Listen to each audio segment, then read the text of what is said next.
Graham Sinclair adjusted the platinum cufflink on his left wrist and stared out over the hazy sprawl of Los Angeles.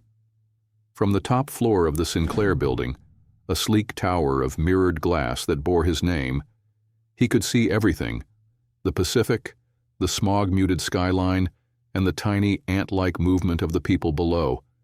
People who didn't know what it was like to be him. People who probably assumed his life was perfect. The floor-to-ceiling windows behind his desk made the entire city look like a conquest. He'd built this, every square inch of it, on the back of 18-hour days, cutthroat deals, and 1,000 sacrifices he never let himself name out loud. Now, at 39, he had everything a man was supposed to want. Billion-dollar valuation, a beachfront mansion in Malibu, a fiancée with a last name so famous it could open any boardroom door in biotech. And still, the silence in this office could press against his ribs like a weight. A discreet knock came at the door. "Come in." Michael, his longtime assistant, stepped in, holding a glossy cream-colored envelope. The logo embossed on the flap was gold. Custom, of course. "Final sample from the printer," Michael said. "Engagement party invitations." Graham took it without comment, slipping a manicured finger beneath the flap. Inside was a heavy card with elegant script and perfectly centered alignment. It looked expensive because it was. No detail had been spared. After all, this wasn't just a celebration, it was a strategic move. A curated guest list of CEOs, investors, media figures. A visual confirmation that Graham Sinclair wasn't just powerful, he was settled, stable, safe for the upcoming IPO. He ran his thumb over the embossed names: Graham Sinclair and Serena Liu, an engagement celebration. Saturday, August 12th. Bel Air Estate. Michael lingered. "Should I get them all mailed today?" Graham didn't answer right away. He flipped the card over, then back again. Something cold twisted in his gut, though he couldn't say why. "No," he said finally. "Not yet. I want one added." Michael blinked. "An addition? To the list?" Graham nodded slowly, walking to his desk drawer. He opened it, pulling out an old photograph tucked beneath a pile of memos and mock-up layouts. It was faded at the edges, the colors softened by time. In it, a younger Graham stood barefoot on a beach, his arm wrapped around a woman with laughing eyes and salt-tangled hair. Lena Morales. Michael's brows lifted, but he said nothing. "Find her current address," Graham said. "Send one to her directly." Michael hesitated. "Sir, are you sure? That might complicate things." Graham didn't look up. "She deserves to see what I've built." He knew how that sounded. Petty, petulant. But it wasn't about revenge, not exactly. It was about closure, about putting the final nail in the coffin of who he used to be. Besides, what could possibly happen? She'd see the invite. She'd maybe roll her eyes, maybe tell her friends a story over cheap wine about the one that got away. She wouldn't show up. Not really. And if she did, all the better. He was no longer the man who'd left her behind. No longer the broke, obsessed coder living off frozen burritos and Red Bull. He was Graham Sinclair, the man whose name was whispered in finance circles and tech conferences, the man who dated heiresses and was 2 months from taking his company public. "Send it," he said, his voice flat. "Personally." Michael nodded and left, though Graham could feel the unease trailing behind him like perfume. Alone again, Graham walked to the liquor cabinet and poured himself 2 fingers of Japanese whiskey. It burned more than usual. On the far wall, a media screen ran silent coverage of a recent keynote he'd given. A freeze frame showed him standing on stage, lit up like a prophet.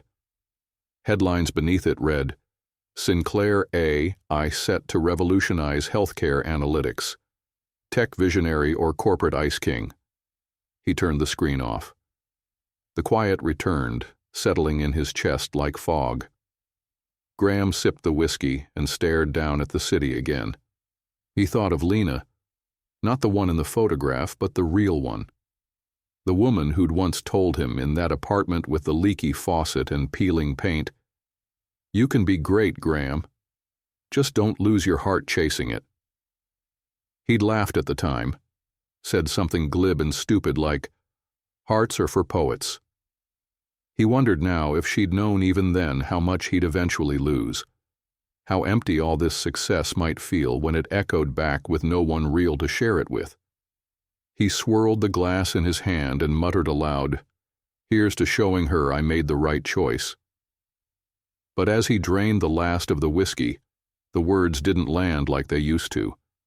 Not with the same certainty, not with the same bite. In the stillness of his glass and steel empire, Graham Sinclair, architect of power, master of control, felt something he hadn't felt in a long time. Doubt. And he had no idea how much was about to change. Lena Morales stared at the envelope like it had arrived from another universe. It was thick, elegant, and out of place on the scratched wooden counter of her Long Beach apartment. Sand clung to the corners of her mail. Flyers from the local school, a reminder about dentist appointments, and this, cream-colored with her name written in calligraphy. She turned it over, and her stomach tightened. The Sinclair logo. She didn't have to open it to know, she already knew. Still, she did. Inside, the card announced the engagement of Graham Sinclair and Serena Liu, to be celebrated at a private estate in Bel Air. Saturday, August 12th. Formal attire requested. RSVP by the end of the week. The absurdity of it hit her in waves. She let out a low breath, part laugh, part disbelief. "Mama?" a small voice called from the hallway. "Did we get mail today?" Lena quickly slid the invitation beneath the stack as if hiding a weapon. "Yes, Mija. Just bills and junk." Jasmine appeared in the doorway, hair still damp from her bath and wearing mismatched pajamas. "Can I do your hair tonight?" she asked, clutching her little brush. "I want to try 2 braids." Lena softened. "Okay, but no tugging like last time, okay? I'll be gentle. Promise." As Jasmine climbed up behind her on the couch, Lena let her fingers rest on the invitation. She hadn't heard Graham's name spoken out loud in years, but that didn't mean he'd been absent from her mind. He was in the questions she couldn't always answer. In Hila's stubborn streak. In Jasmine's curious green eyes that didn't match anyone in Lena's family. The last time they'd spoken, she had just turned 30.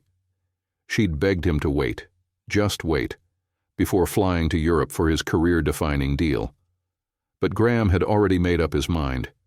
He'd left without hearing the words she'd been about to say. That she was pregnant. That there wasn't just love between them anymore. There was life. 2 lives, as it would turn out. He hadn't called, hadn't written. Just vanished into a shiny new orbit. Lena had told herself he didn't deserve to know, that if he'd wanted to be part of her future, he wouldn't have walked out of her past. But now this perfectly typeset gold-trimmed thing pretending to be an invitation when it felt more like a message. "Look what I've become. Look what you missed." "Mama," Jasmine said, inspecting a braid, "your hair's extra curly today. Did you wash it with the good stuff?" Lena smiled faintly. "You have the best eye, baby." Isla's voice piped up from the bedroom. "Mama, come see this dress. I want to wear it for the field trip." "You have school tomorrow," Lena called back. "Let's talk about it then." "Mama," Jasmine said suddenly, tapping her shoulder, "you're being quiet." "I'm thinking." "Are you sad?" Lena paused, number just surprised. Jasmine didn't seem convinced but leaned into her, wrapping little arms around her neck. "It's okay, Mama, we're right here." Lena felt a lump rise in her throat. It wasn't until after the girls were asleep, Jasmine's feet kicked out from under a blanket, Isla's hair draped across her stuffed dolphin, that Lena returned to the envelope. She held it in her hands for a long time. Then she opened her laptop and Googled Graham Sinclair, something she hadn't done in over a year. There he was, still painfully handsome, still smug, posing in a tailored suit in front of his company's new campus in Venice. Headlines about IPOs, acquisitions, future-shaping AI, and Serena Liu, beautiful, statuesque, daughter of biotech royalty. Lena studied their photo. Perfect couple, perfect smiles. It wasn't that she wanted him back. God, no. It was that he had moved on so completely, as if she and the girls had never even happened, as if they'd never existed in his world to begin with. She closed the laptop, sat in the dark a while. She didn't owe him anything. But she also wasn't going to be hidden. If he thought his invitation would rattle her, he was wrong. She wasn't the same girl he left behind. She was a woman who'd raised two brilliant, fierce daughters without him. And if he wanted to parade his success, fine. She'd let him see exactly what he'd missed. 3 days later, Lena dropped the RSVP into the mailbox, unsigned but marked with a check next to "Will attend." She stood there a moment longer than necessary, her fingers cold despite the heat. Then she walked back to her car, where Jasmine and Isla were arguing about who got to pick the music. "You can pick on the way there," she said as she slid into the driver's seat, her voice steady, "and your sister can pick on the way back." Isla grinned in triumph. "Taylor Swift." As they drove toward school, windows down, wind in their hair, Lena smiled to herself. Let Graham have his perfect life, his estate, his curated guest list. She had something better, and soon he'd see it. Graham stood in front of the mirror in his walk-in closet, adjusting the collar of his midnight blue tuxedo for the 3rd time.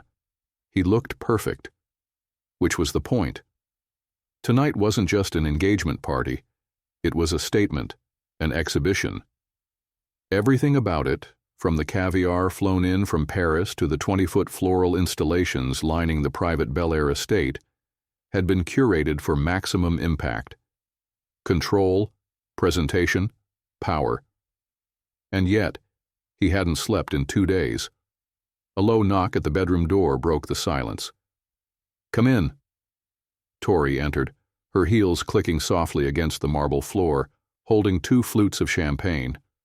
She handed him one and leaned against the doorway, eyes scanning him with familiar skepticism. "You look expensive." "That's the idea." She raised a brow. "You also look like you've swallowed a live wire." He didn't answer right away. She tilted her head. "Something on your mind?" Graham took a slow sip and didn't meet her eyes. Lena RSVP'd.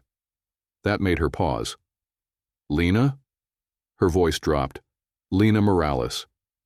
He nodded once, eyes on the tie he'd just re-straightened. "Why the hell would you invite her?" Graham set the champagne down on a lacquered tray. "Because I wanted her to see what she gave up." Tori crossed her arms. "Or what you walked away from." He finally looked at her. "It was a long time ago. 7 years, Graham. And you haven't brought up her name once since." He didn't respond. Couldn't, really. Not without opening a door he wasn't sure he could close. Tori stepped closer, her tone softening. "Look, I'm not judging. I liked Lena, more than most of the women you've dated since, but I know you. You only invite ghosts when you're trying to prove something." He shrugged. "Maybe I am." She stared at him for a long moment. "Be careful tonight." "I always am." But even as he said it, he knew it wasn't true, because tonight wasn't going to go as planned. Something inside him, some twitch of instinct, some warning buzz just beneath the skin, had been whispering that since the moment he saw her name on the RSVP list. He'd expected a no or silence. Not this. Not her actually showing up, and certainly not whatever it was that had been keeping him awake every night since.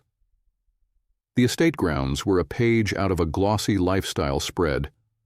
Strings of Edison bulbs cast a golden glow across the manicured hedges, while a jazz trio played soft background music beneath a silk-draped pergola. Guests sipped champagne and air-kissed, their laughter echoing beneath the open California sky. Graham moved through the crowd like a seasoned politician, charming, composed, polished. He posed for photos with Serena, her hand tucked neatly into the crook of his arm. She was exquisite tonight in a deep emerald gown, her sleek black hair twisted into a perfect chignon. Her smile was impeccable, but her eyes were sharp. "You're distracted," she murmured between greetings. "I'm not." She smiled for the cameras. "You are. Is it the IPO or something else?" He didn't answer. Instead, he looked past her shoulder toward the entrance, waiting. "What's her name?" Serena asked, still smiling. Graham turned to her sharply. "What?" "Whoever you're looking for." Her voice was calm. "Your body's at this party, but your mind? It's somewhere else entirely." He hesitated. Serena never missed a beat. "No one," he said finally. She didn't push, just gave him a look that told him she'd already filed the moment away. By the time the main course was served, Graham had scanned the entrance a dozen times. Every time a new car pulled into the valet circle, his pulse jumped. Every time it wasn't her, something like disappointment bloomed in his chest. Ridiculous. He shouldn't care. It didn't matter if she showed up. It shouldn't matter. But then, a hush. Not total silence, but a noticeable shift. A ripple, like wind across still water. He turned toward the front steps and saw her. Lena. She wasn't in red or sequins or anything showy, just a navy blue dress that hugged her curves modestly and fell to her knees. Her hair was down, chestnut waves soft against her shoulders. She walked with quiet confidence, unbothered by the stares, the whispers, the dripping wealth around her. And she wasn't alone. Graham's glass slipped slightly in his grip. Flanking her on either side were two little girls, identical in size and stride, each holding one of Lena's hands, each with dark hair and pale skin and... His breath caught. A familiar crescent-shaped birthmark on the right wrist of the girl on Lena's left. His wrist bore the same one, exactly the same. Everything around him faded. The music, the chatter, even Serena's voice. He stepped forward once, then again. And just like that, Graham Sinclair's carefully curated life, his empire, his image, his illusion of control, cracked. Right down the middle. Graham couldn't move. The clinking of champagne glasses and the hum of jazz now sounded distant, like background noise to a life that no longer belonged to him. Lena stood at the edge of the grand courtyard, framed by glowing lanterns and the glint of polished stone. The girls, her girls, clutched her hands, wide-eyed and curious. And they weren't just hers. Not anymore. He knew that in an instant. Saw it in their delicate features, the soft curve of their jawlines, and those birthmarks. One on each small wrist. The same mark that had always set him apart as a boy. A fluke of genetics his mother used to call your little moon. His moons. The older one, slightly taller, more animated, pointed up at a string of overhead lights and whispered something to her sister, who giggled. Graham felt the air drain from his lungs. They're mine. A champagne flute nearly slipped from his hand as he took a step forward. Then another. The crowd, once buzzing, seemed to blur and part around him like a scene from a dream. Lena turned then, and their eyes locked.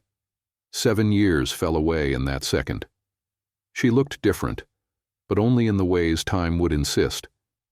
A little older, yes, but not diminished. If anything, she looked stronger. Her eyes held the same depth, but with a new steadiness. There was no bitterness, no anger. Just something cool and unreadable, like she'd already processed this moment long before it happened. He stopped a few feet away, unsure what to say, or even if his voice would work. "Hello, Graham." Her voice hadn't changed. Soft, clear, with that slightly clipped cadence he used to tease her for when she got impatient. "You came," he said, barely above a whisper. "You invited me." His gaze dropped to the girls. One of them, Olivia, he would later learn, tilted her head at him. "Mommy, who is that man?" The words hit him like a shot to the chest. Lena answered gently, "Just someone I used to know." Before he could recover, Serena appeared at his side, her designer heels whispering across the flagstone. She looked between Lena and the twins, her glossy composure barely masking her confusion. "Is everything okay?" Graham didn't look at her. Couldn't. One of the girls stumbled on the uneven ground, and instinct overrode everything. He reached out. But Lena was faster. She caught her daughter's elbow and steadied her with practiced grace. "Careful, sweetheart," she said softly. And just like that, his hand fell back to his side. Olivia, regaining her balance, blinked up at him. "You have the same mark we do," she said, pointing at his wrist, where his cuff had slipped just enough to show the crescent moon birthmark. Silence. Palpable. Not just between them, but spreading. Nearby guests slowed. Some turned. Even the band seemed to falter. Serena's eyes widened as she slowly processed what was unfolding before her. Lena bent down to her daughters. "Why don't you go with Miss Angela to see the fountain?" A quiet woman nearby, clearly part of Lena's support, stepped forward. The girls hesitated, then nodded, casting backward glances as they were led away.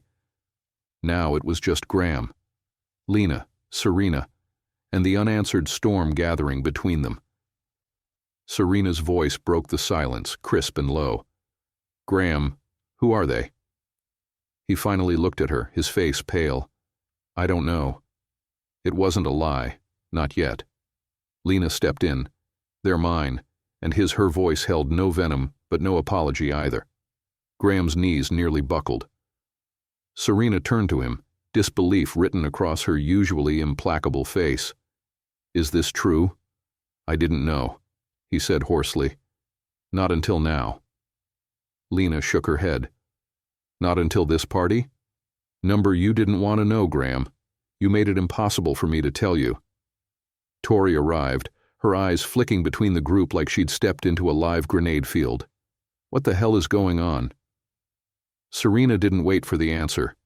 She turned, stiff-spined, and disappeared into the crowd, her exit loud in its silence. Graham barely noticed. His eyes stayed locked on Lena. "I need to talk to you. Now please." She didn't move. "Why? So you can manage the optics?" "No," he said, suddenly desperate. "Because I just found out I have children. I need to understand. I need to—" His voice cracked. "Lena, please." She studied him for a moment, then nodded once. 5 minutes, and no press. He led her to a private sitting room near the back of the estate, far from the buzz of the party. She sat. He didn't. "How old are they?" he asked, throat tight. 6. He closed his eyes. "I tried, Graham," she said, her voice barely more than a whisper now. "I called. I emailed. Your assistant said you were too busy. Then I stopped trying. You had made your choice." "I didn't know," he said again. It sounded small. "I know." He stared at her. "What are their names?" "Olivia and Isla." His knees finally gave, and he dropped onto the ottoman across from her, hands shaking. "I missed everything," he said. "Everything." Lena folded her hands in her lap. "Not everything. You're here now. The question is, what are you going to do with that?" The aftertaste of champagne clung bitterly to the back of Graham's throat as he walked back into the courtyard, the buzz of the party now harsh against his ears. He couldn't hear the music, couldn't feel the summer breeze that drifted through the hedges, or see the candlelight flickering across faces. All he could think about was what Lena had said. 6 years. He had daughters. And somehow the empire he'd spent years building suddenly felt like it had been constructed on sand. Serena stood near the edge of the dance floor, still poised, still beautiful, still furious.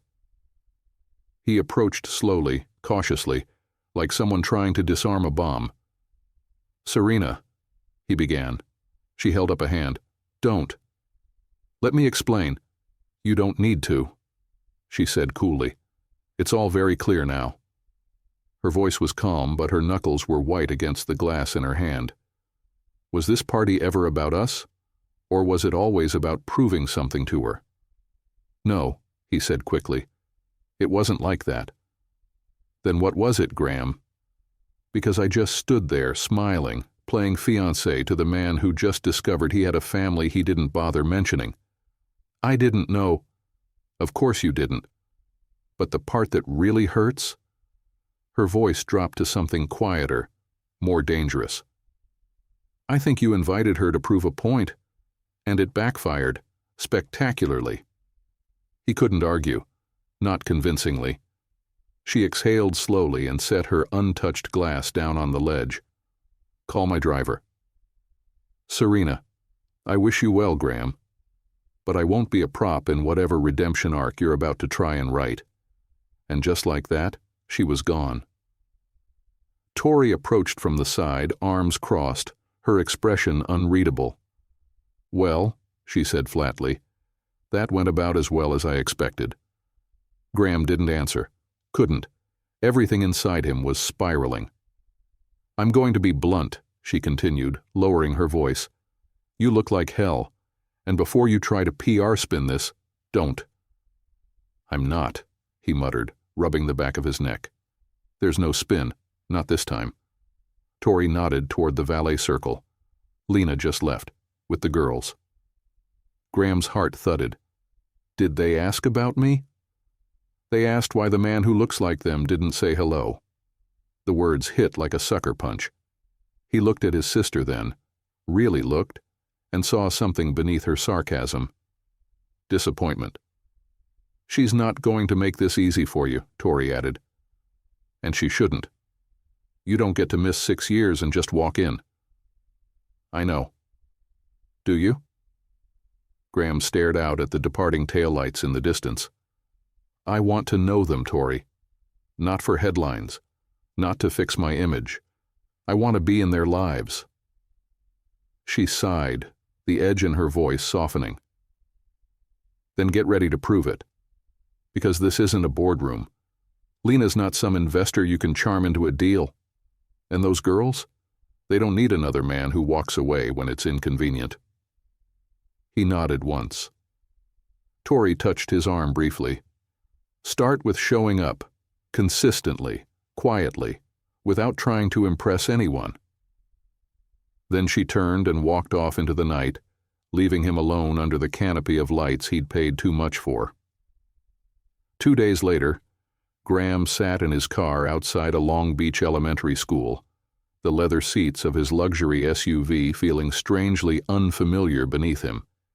He wore jeans and a collared shirt, still crisp, but not his usual uniform of tailored confidence.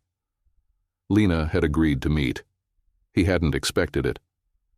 She stepped out of the front gate, wearing a faded gray dress with a teacher's ID clipped to the side. No makeup. Hair pulled back. She looked exhausted. She looked real. She slid into the passenger seat and shut the door before speaking. "I have 20 minutes. I don't have more." "That's fine," he said quickly. "I'm grateful." She didn't return the courtesy.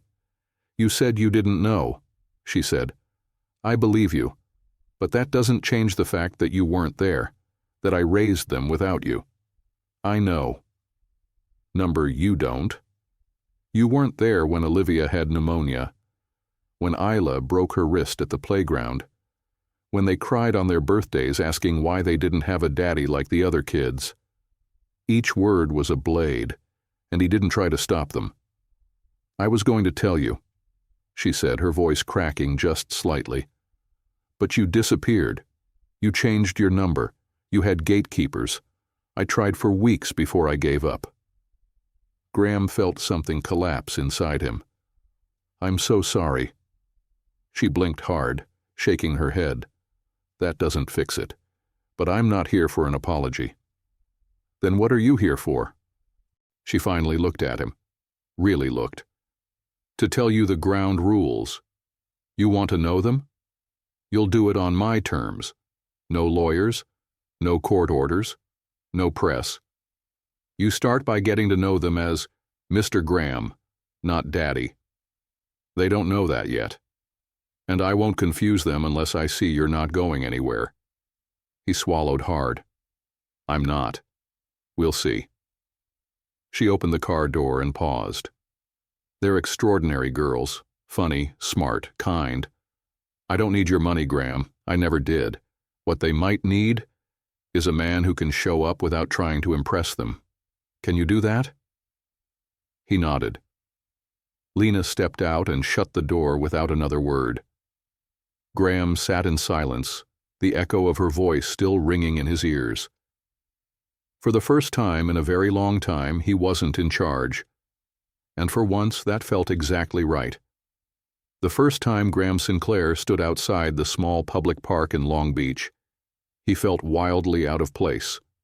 There was no valet, no catering, no curated playlist or leather-bound itinerary. Just a worn playground, cracked sidewalks, and the laughter of children that didn't know or care who he was. He checked his watch. 3 minutes early. The breeze carried the smell of grilled hot dogs from a nearby vendor and something oddly comforting. Cut grass, sunscreen, childhood. He had traded in his usual sleek sports car for a rented SUV. It had taken 3 YouTube tutorials to properly install the booster seats in the back. His assistant had offered to hire someone, but he'd refused. If he was going to be a part of Olivia and Isla's lives, he had to show up as himself, not as a brand. He spotted them before they spotted him. Lena sat on a nearby bench, wearing jeans and a white t-shirt, hair pulled into a loose braid. The girls skipped beside her, holding matching pink lunchboxes and chattering excitedly. Graham's heart stuttered. They looked even smaller today. Somehow even more real. Lena saw him and offered a nod, neutral, unreadable. He approached slowly. "Hi," he said. The twins looked up at him, curious but cautious. They wore identical ponytails, and each had a pair of sparkly sneakers that lit up when they stepped. Lena bent slightly to address them. "This is Mr. Graham. He's a friend who wants to get to know you better." "Why?" Olivia asked bluntly. "Because I've heard you're pretty amazing," Graham said, crouching to their level. "And I'd really like to spend some time with you, if that's okay." Olivia looked to Isla, who looked to their mom, who gave a subtle nod. "Okay," Isla whispered. "But we get to pick the game." Graham smiled. "Deal." Lena watched from the bench as the girls dragged Graham toward the swings. She wasn't sure what she expected. Maybe awkward small talk. Maybe the kind of performative interest rich men faked when trying to buy affection. But he didn't try to charm them with gifts or make a speech. He pushed Isla gently on the swing and let Olivia boss him around as she explained the lava tag rules with great seriousness. He stumbled more than once, literally and figuratively, but he stayed present. Lena found herself watching more closely than she'd planned. Every now and then he'd glance back at her like he still needed to know she was watching, too. Later, as the girls collected ladybugs near the slide, Graham returned to the bench, brushing dirt from his jeans. His hair was wind-tousled, and he looked genuinely tired. "They wore you out," Lena said. "I think I pulled a muscle I didn't know I had." She smiled, just a flicker, and offered him a paper cup of lemonade. "They like you." "I'm not sure how," he said, staring at the grass. "I didn't do anything right." "You didn't leave," she said. "That counts more than you think." He looked at her then, the way he used to before the world had turned him into someone else. someone colder. I missed everything, didn't I? She didn't answer immediately. The wind stirred her braid and she tucked it behind her ear. They don't know what they missed, she said quietly, and I didn't let them carry it. That was my job, to protect them. From everything, including you. Her voice wasn't cruel, just honest. Graham swallowed. Thank you for that. They sat in silence for a few moments, watching the girls chase butterflies and run barefoot through the grass.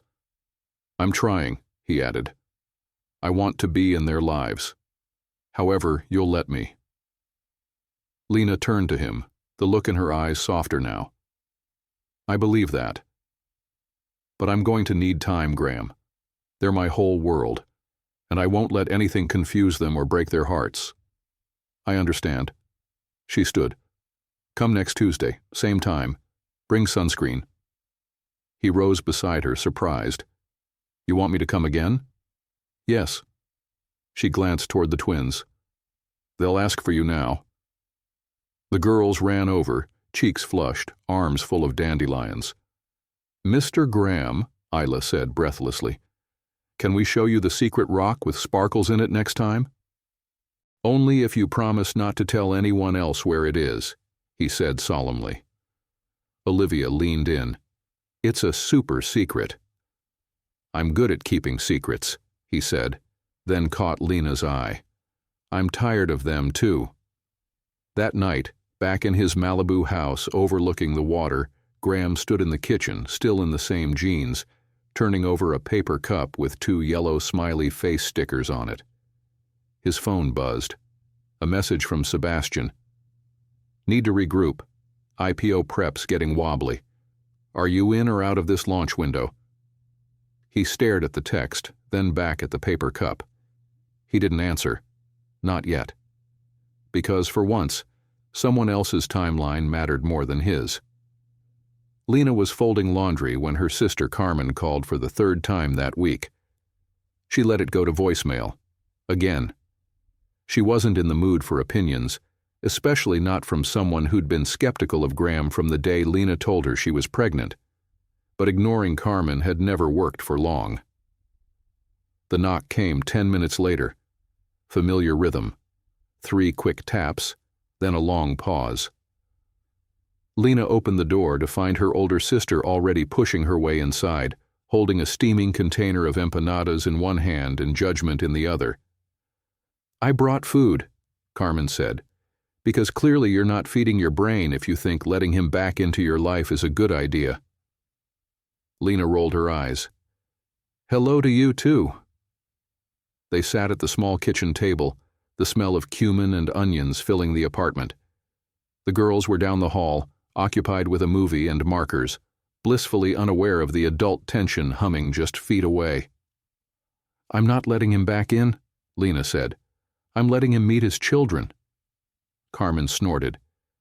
You say that like it's a legal contract. You think he's going to play tag once a week and be done? He's a billionaire, Lena. You think his idea of fatherhood doesn't come with strings? Lena bristled. He hasn't tried to take control. Yet. Lena stared down at the table. Her fingers picked at the edge of a napkin. He's trying, she said finally.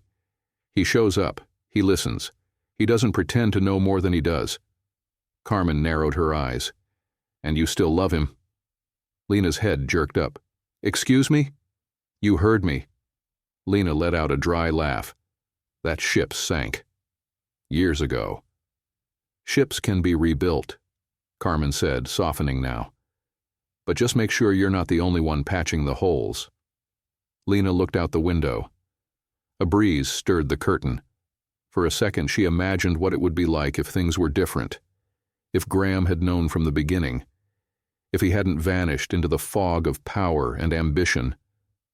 But that wasn't their story. And love, if it had ever been enough, wasn't a cure. I don't know what I feel anymore, she admitted. Only that the girls deserve a chance to know him. And what do you deserve? Carmen asked. Lena didn't answer. That same day, across the city, Graham sat in a high-rise conference room with Sebastian and the core executive team. Floor-to-ceiling windows framed downtown L.A., but all he could see was a park bench and a paper cup with smiley face stickers. Sebastian clicked through a deck of slides, the word IPOTIMELINE flashing across a massive screen. "We need your full focus right now," Sebastian said, pausing to look at him. "Your little family situation? It's making people nervous." Graham's jaw tightened. "It's not a situation. They're my children." A beat passed. Even the assistant stopped typing. Sebastian leaned forward, lowering his voice. "I'm not trying to minimize that, but perception is everything. Investors don't like unpredictability. They like power, control, clean narratives." Graham pushed back his chair. "Is that what you think I'm lacking? Control?" Sebastian didn't flinch.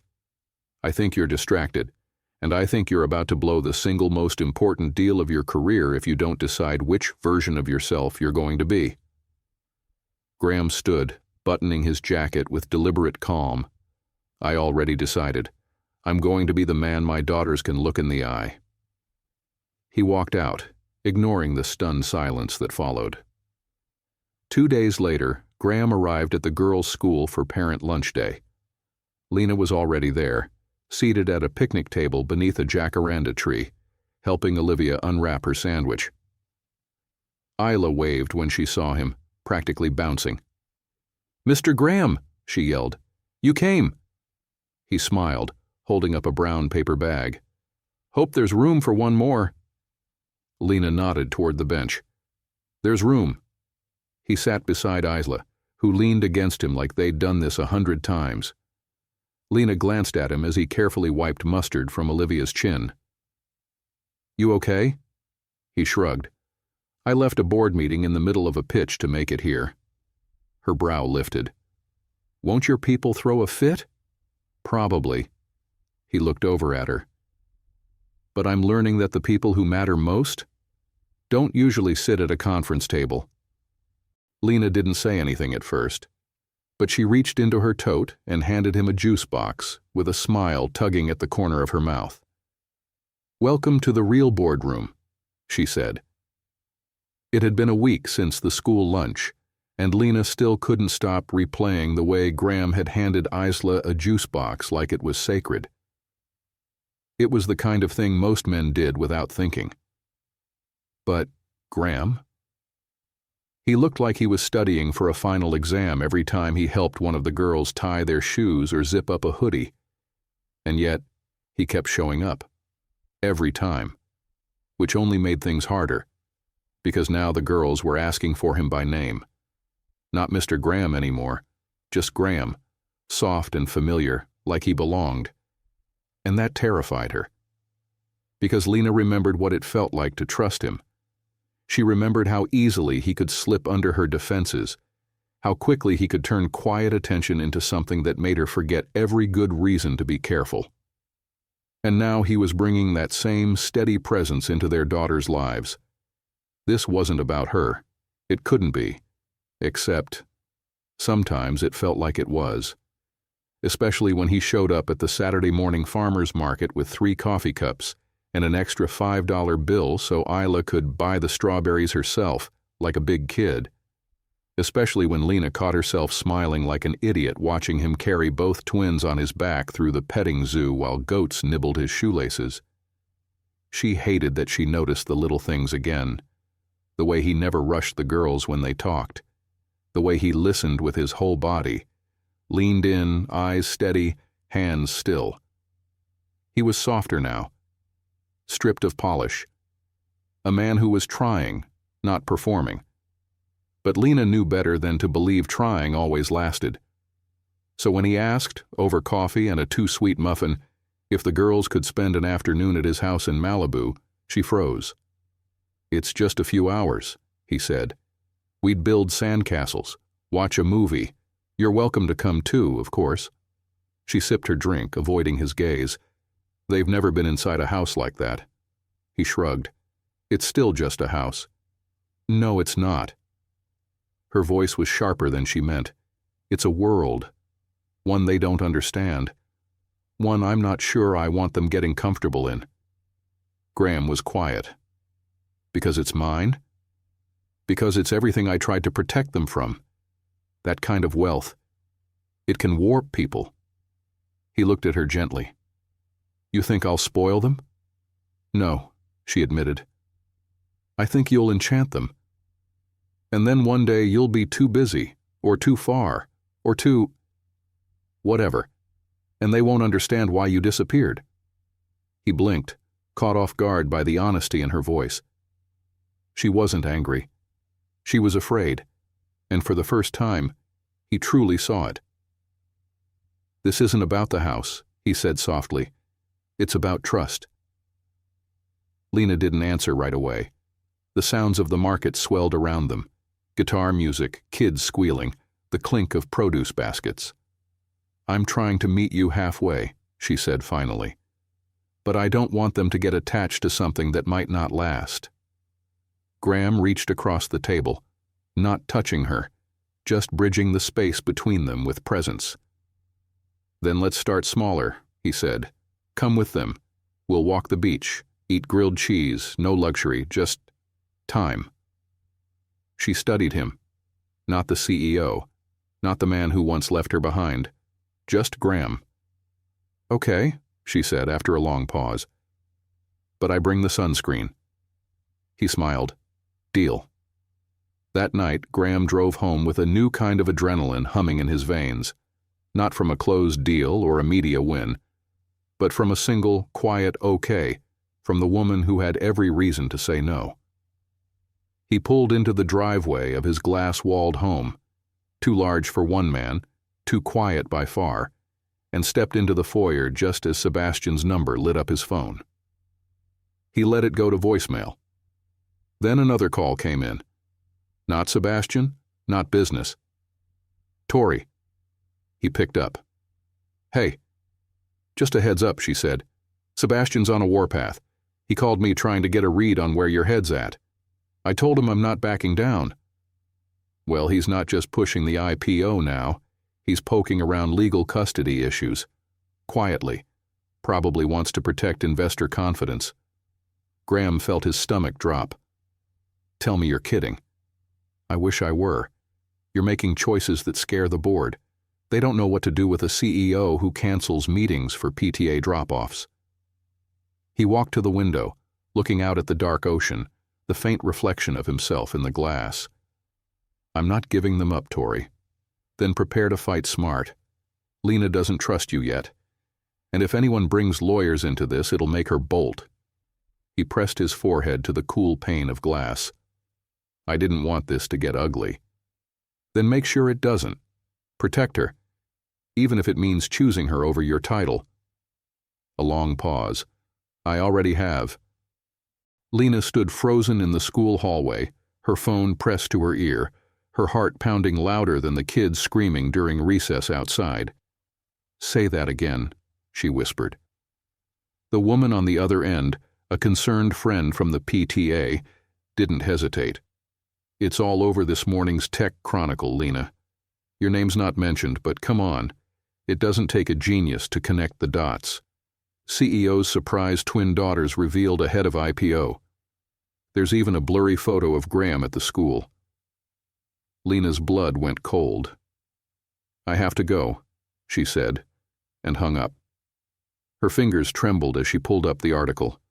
There it was, an image of Graham kneeling beside Isla on the school lawn, handing her a juice box. Olivia standing nearby, grinning. The caption didn't name them, but the implication was clear and damning. She stormed out of the school and into the sunlight, calling him before she could think twice. He answered on the second ring, sounding almost cheerful. Hey, I was just going to text you. I picked up that storybook you mentioned for Isla. Did you leak it? The silence on the other end was instant and heavy.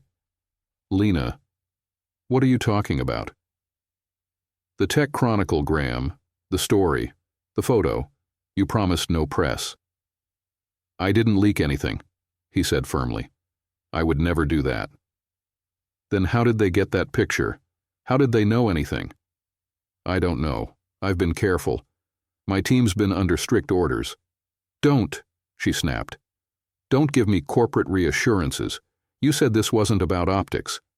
It's not. Then why does it feel like you just used my daughters to soften your image before an IPO? The words hit him like a slap, and she knew it. Lena, he said quietly, you have every right to be furious, but I didn't do this.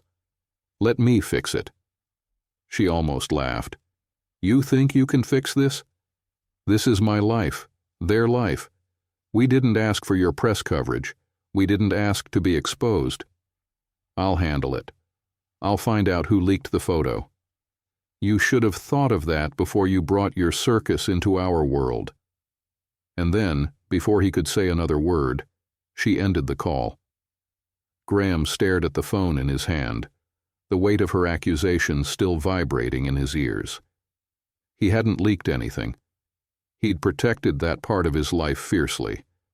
But someone had slipped up, or worse, gone behind his back. He stormed into his office, barking at his assistant. Get it. I want every device checked, and contact comms. Find out who had access to those photos. Within an hour, he had his answer. Sebastian. It wasn't direct, of course, but one of Sebastian's interns had sent an anonymous tip from a device tied to the investor's office. Subtle, legal, technically deniable, and devastating. Graham called him immediately. You leaked the photo. Sebastian didn't deny it. I made sure you looked human, Graham, like a man with values, a father. You had no right. I had every right, Sebastian snapped. You're not just a man anymore. You're a brand, an IPO-ready company. That story helps us. People like family men. They're not a strategy. Then stop treating them like one. You want to play house with your past? Fine. But you dragged it into our future. I just cleaned it up. Graham's hands curled into fists. I'm done, he said. Excuse me?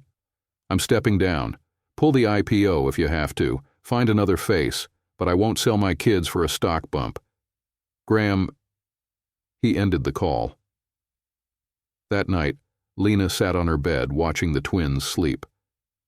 Isla had her arm flung over Olivia, their little bodies tangled like vines, oblivious to the world that had suddenly grown too big and too loud around them. She didn't know what hurt more, that Graham might have used them, or that a part of her still didn't want to believe he had. A knock at the door pulled her out of her thoughts. It was Tori. Lena hadn't seen her in person since the engagement party disaster, and the sight of her on the front step was unexpected. I won't stay long, Tori said. I just thought you should know. She handed Lena her phone, already open to a post Graham had made minutes earlier. It was a simple black and white image of the twins' paper drawings pinned to his fridge. The caption read, I once thought legacy meant buildings and bank accounts. But these girls changed everything. If it costs me my title to be their father, that's a price I'll pay 1,000 times over. Lena felt her chest tighten. He didn't leak the story, Tori said. Sebastian did. Graham tried to bury it, then fired him. He's stepping back from the IPO. It's costing him millions. Lena swallowed. Why? Because for once, Tori said, her voice soft, he picked the right thing over the smart thing. Lena looked down at the twins' faces, so peaceful, so unaware, and felt something shift inside her. Not trust. Not yet. But maybe the beginning of it. Graham sat in the Malibu house with the ocean at his back, waves crashing in rhythm with the storm inside his chest. The living room was quiet. Too quiet.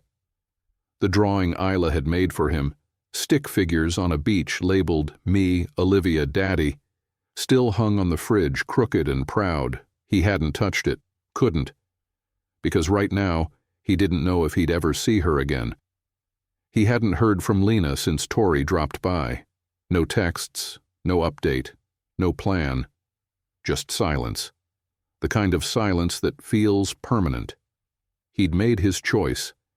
He'd stepped down from the IPO, walked away from the board, handed off the company's reins to the COO. The media frenzy had moved on, confused by his sudden retreat. But he wasn't confused. He'd never been clearer. The question now wasn't whether he was willing to give up everything. It was whether Lena believed him, and whether it was already too late. Across the city, Lena stood in the back of her classroom, watching Olivia whisper to Isla as they packed their Friday folders. They were quiet this week, quieter than usual. More questions about Graham, more stories that ended with, "Will he still come next week?" Lena had no good answers. She'd spent days replaying every moment, every decision, every inch she'd allowed Graham to get closer. And then the story had broken, and her instincts had flared, screaming, "Protect them." And she had, instantly, fiercely. But now she wasn't sure if she'd protected them or robbed them of something that might have been real. Graham hadn't fought back when she lashed out. He hadn't made excuses, hadn't begged. He'd walked away from power, from the one thing she once thought he loved more than anything. For them. She sat at her desk, staring at her phone. His last message was still there. "I'm still here, even if you can't see me." That evening she called him. Not a text, not a vague maybe later. A call. He answered immediately, his voice quiet. "Lena?" "They asked for you," she said. "Tonight, before bed. Isla tucked her dolphin in and said it missed you." He exhaled slowly. "I miss them too." There was a long pause. "I need to believe this isn't a phase," she said. "I need to believe you won't wake up one day and decide you've had enough of bedtime stories and play dates and field trips." "I already did," he said. "I already had enough, of everything except that." Another pause. She was fighting something. He could hear it in her voice. That pull between the mother protecting her daughters and the woman afraid to believe a man could change. "I'm not ready," she said finally. "To pick up where we left off. To play happy family. But I don't want to close the door either." He nodded, even though she couldn't see it. "I'm not asking for everything." "Then what are you asking for?" "A chance to earn it." Her voice softened. "Can you be patient?" "I can live there," he said. She laughed, just barely. "You don't even like waiting in traffic." "For them?" He let the silence stretch, heartfelt and steady. "I'd wait forever." She didn't say anything else, but he could hear her breathing slow. And for the first time all week, his heart did too. The next afternoon, Lena pulled into the small parking lot of the beach access path near Graham's house. She walked hand in hand with the twins, sand toys clutched tight in their free hands, their faces lit with joy. He was waiting just over the dunes in jeans and a hoodie, holding a cooler and a stack of towels like he'd done it 100 times. He didn't run to them. He didn't try to make a grand gesture. He just knelt down and opened his arms. And when both girls barreled into him, squealing with delight, Lena saw it, the way he held them like they were his lifeline. No performance, no power, no press. Just a man who finally understood what mattered. She stayed back for a minute, letting the wind whip her hair as she watched the three of them draw pictures in the sand. And for the first time in a long, long while, she let herself believe that maybe, they could build something that would last. Something better than what they'd lost. Something real. The sun had started to dip behind the horizon when Graham tucked Isla's sandy curls behind her ear and carried her, half asleep, up the stairs to Lena's apartment. Olivia trailed behind with Lena, still chattering about a seashell she'd found shaped like a heart. It had been a perfect day, almost too perfect. The kind of day Graham had once thought couldn't exist for him. a barefoot afternoon with his daughters, grilled cheese on paper plates. No agenda, no press, just laughter, sunscreen, and sand in all the wrong places. He hadn't realized how empty his house had felt until it wasn't. Now he didn't want to leave. He didn't want this to be borrowed joy. He wanted it to last. As he helped Isla out of her hoodie and into pajamas, Lena quietly stepped into the hallway with a call buzzing on her phone. Her face shifted when she saw the name. David Schulman, Family Law. Her stomach clenched. She'd forgotten to unsubscribe from the alerts her lawyer had set months ago when she was still considering what her legal rights might need to be. Just in case. She answered quietly. "Lena, hi," David said. "I know you asked me to pause all proceedings, but I wanted to give you a heads up. Someone from Sinclair Holdings requested background information on your custody file last week. It may be nothing, but it's flagged under a proxy name that ties back to Sebastian Cho." Her blood turned to ice. "Wait, what?" "I thought you should know.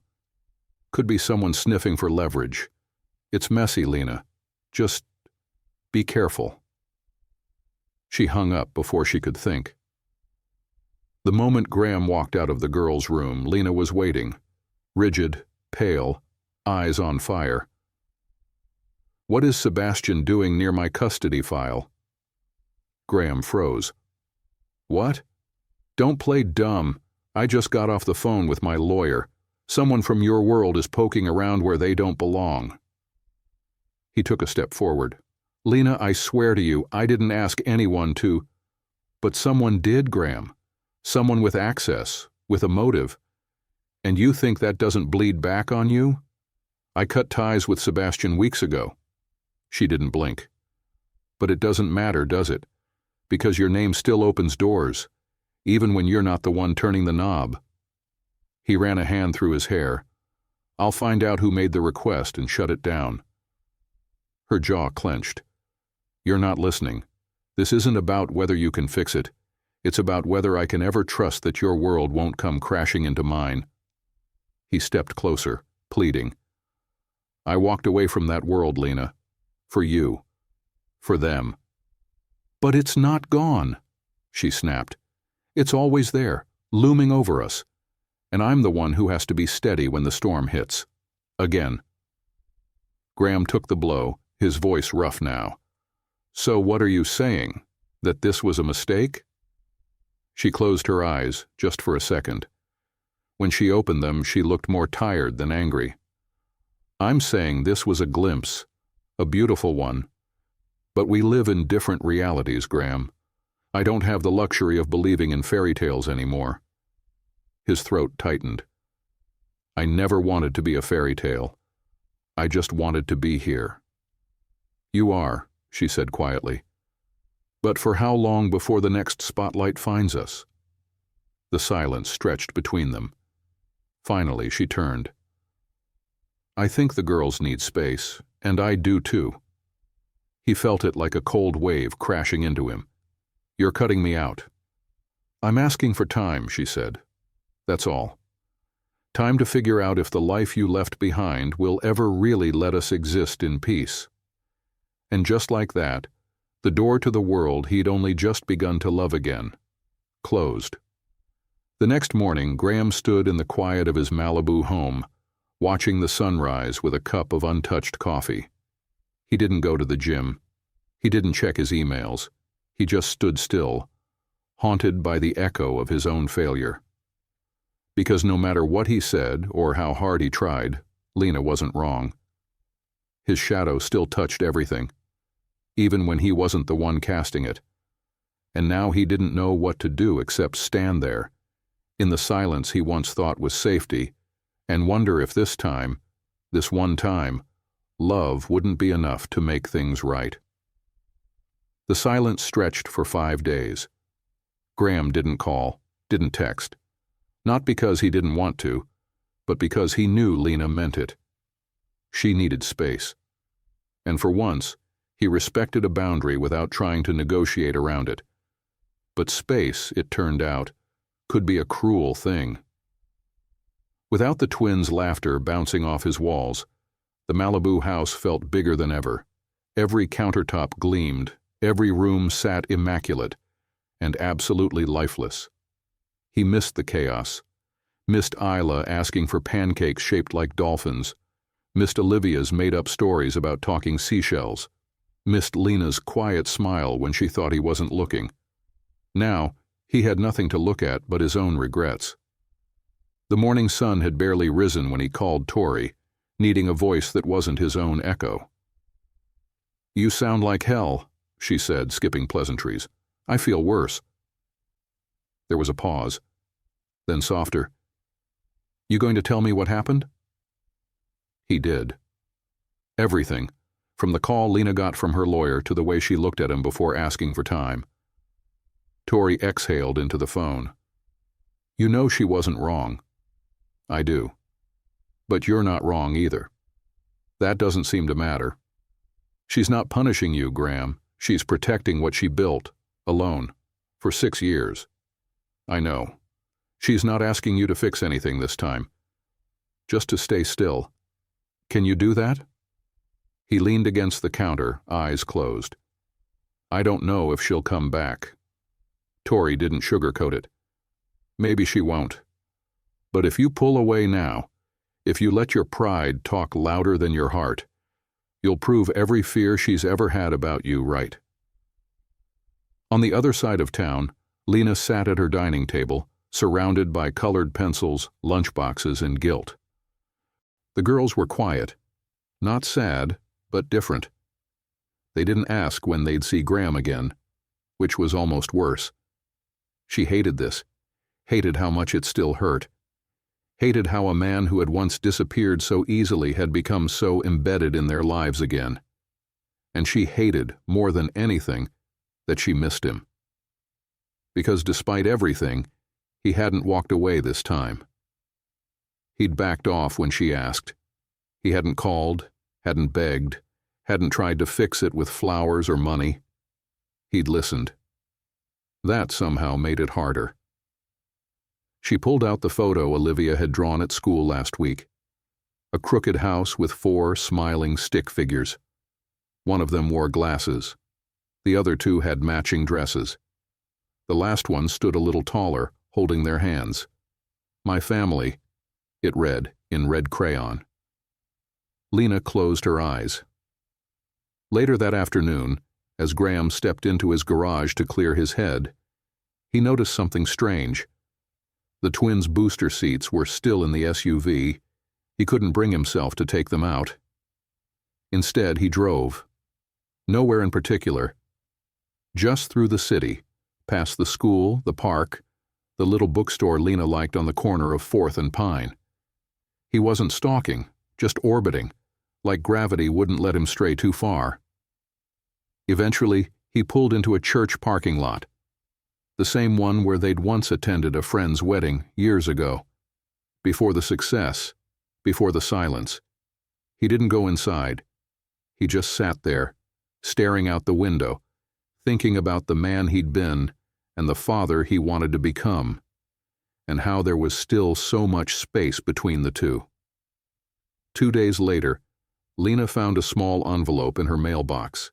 No branding, no address. Just her name, written in simple handwriting. Inside, a note. "Lena, I won't chase you. You asked for space, and I meant it when I said I'd wait. But if you ever want to talk, I'll be at the place where it all started. No pressure, just presence. Graham." There was no signature, just a date and time. Saturday, 5 p.m. The cafe on the corner of Grand and Rose, where they'd shared their first kiss in the rain. Where he'd told her he was scared of loving anyone too much because he always lost the things that mattered. Where she told him, "Love isn't something you earn. It's something you prove." On Saturday, Lena stood on the sidewalk across from the cafe, hands in her pockets, heart pounding like it had a decade ago. Through the window, she saw him sitting at a small table, nursing a coffee, looking like a man who had finally stopped running. No phone, no laptop, just stillness. For a long moment she didn't move. But then Olivia's voice echoed in her head. I think Graham's my best grown-up, and Isla, sleepily the night before. If I draw him again, can we mail it so he knows we love him? Lena stepped off the curb and crossed the street. Graham didn't look up when the door opened. He didn't have to. He felt her. He'd been sitting there for 20 minutes, barely touching his coffee, watching the rain start to trace tiny rivers across the cafe window. Just like it had the night they first kissed here, except this time he wasn't chasing a beginning. This time he was hoping for a second chance.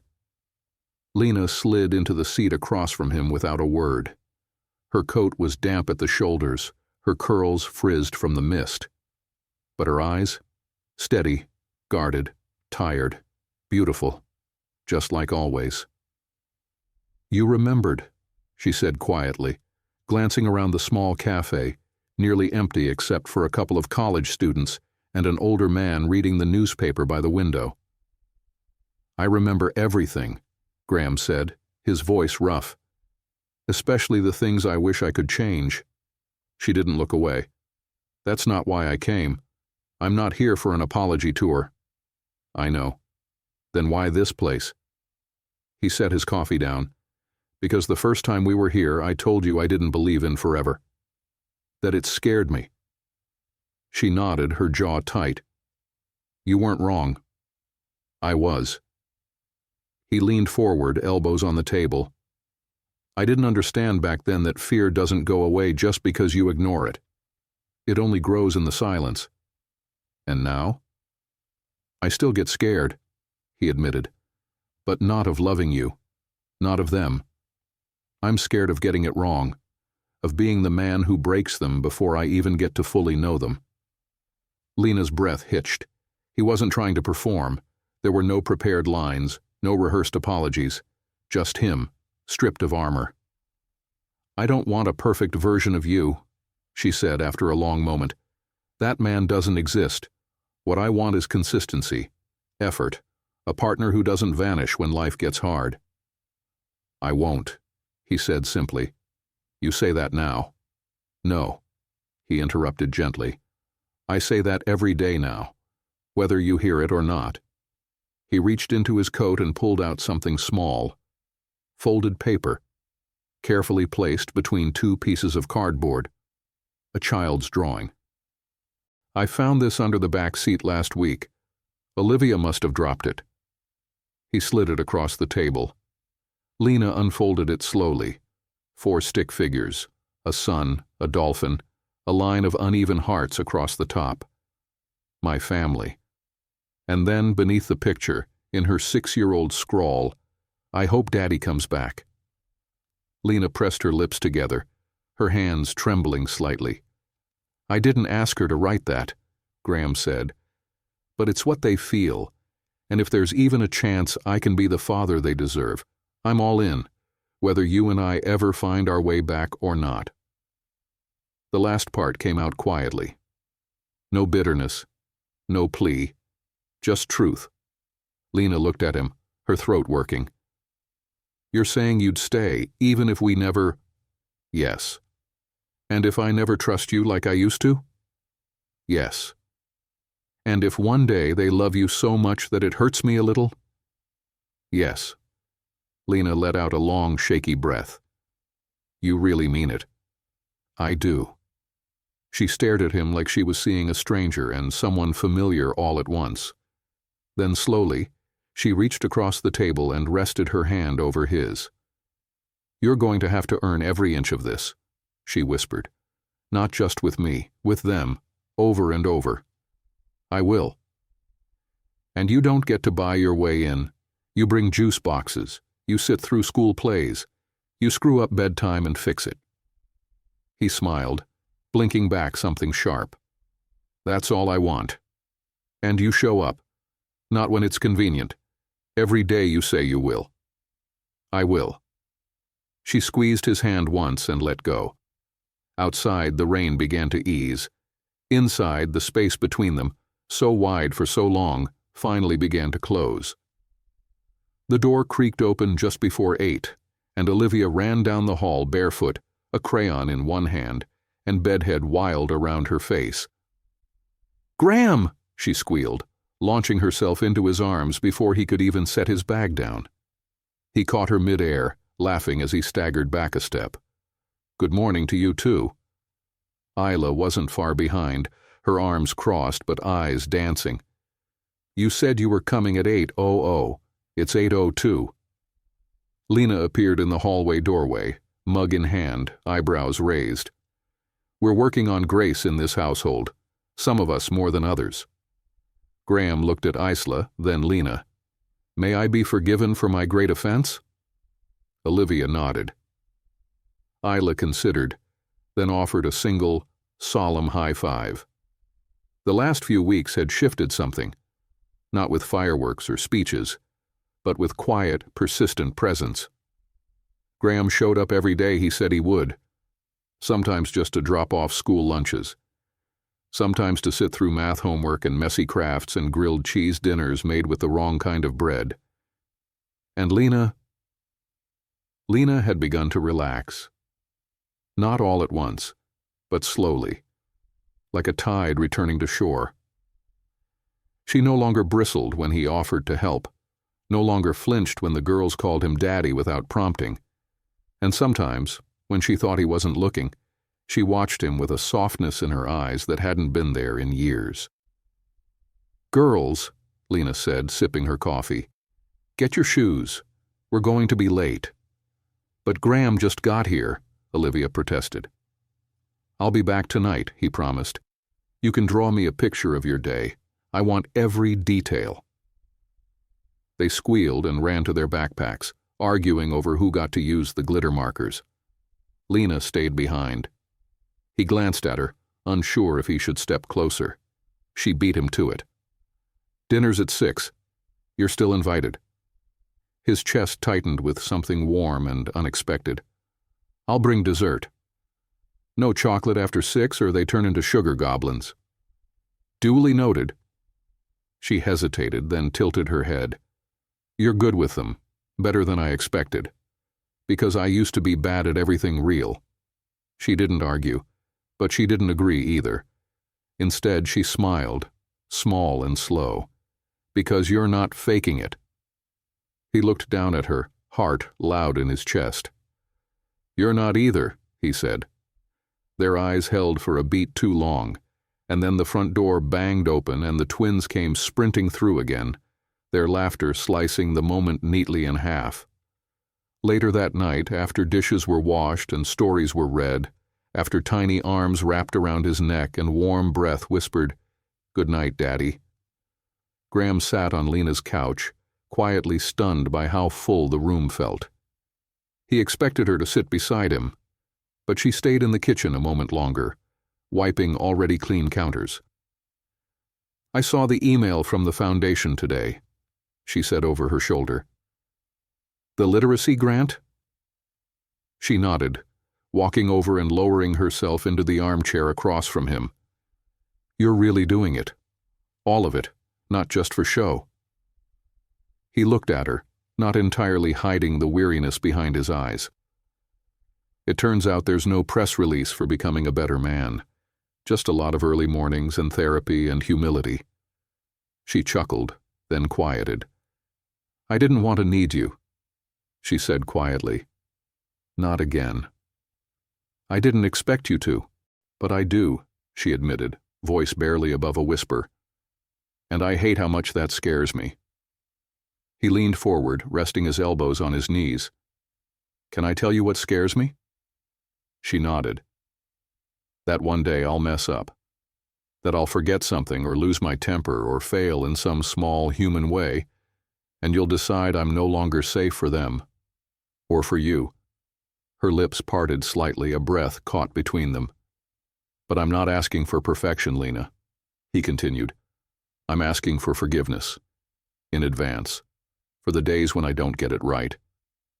She stared at him for a long moment, then rose, walked over and sat beside him, not across the room this time.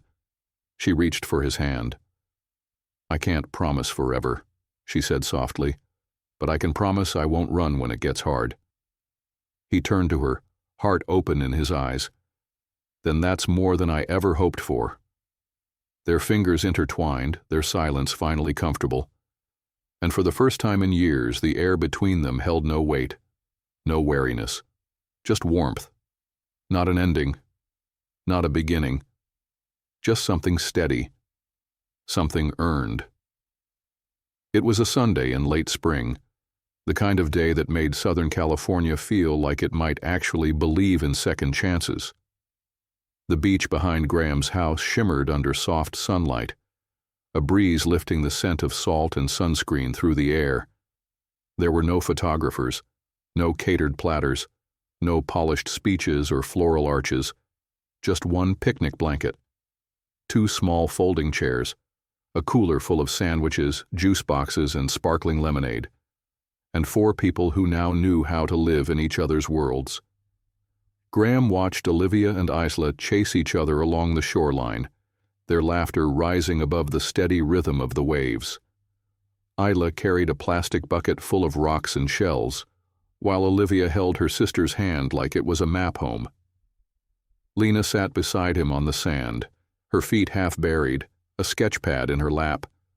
She wasn't drawing, just holding it, another thing she didn't need to explain anymore. "So," she said, not looking at him, "are you ready?" He smiled faintly. "I don't know that I've ever been ready for anything in my life." She glanced over, amused. "Not even your IPO?" "That was about control," he said. "This is about trust." She nodded, then returned her gaze to the ocean. They hadn't talked about labels or timelines or whether the us they were quietly rebuilding needed a name. But every shared dinner, every bedtime story, every sleepy little hand reaching for his at the breakfast table had drawn them closer to something real, something permanent. He stood up, brushing sand from his jeans, and walked to the cooler. "Girls," he called out, "come here for a second." Olivia came first, curious and already demanding to know if there were cookies involved. Isla followed, more cautious, always scanning her sister for clues. Graham crouched and pulled out a small white box. Lena sat up straighter, her brow tightening. "What is that?" she asked, wary. "Nothing fancy," he said quickly. "No pressure." He opened the box to reveal a small silver ring, not a diamond, not a showpiece, just a simple, delicate band with 2 tiny stones nestled side by side, one for each daughter. Lena's breath caught. He looked at the girls first. "This isn't a fairy tale. I'm not a prince.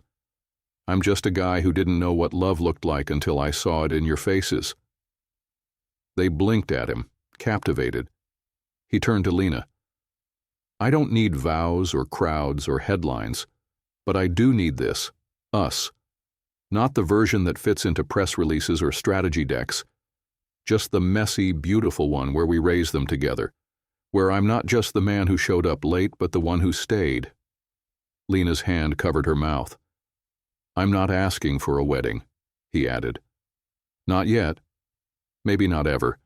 I'm asking for the next morning, and the one after that." The girls looked at Lena, then back at Graham.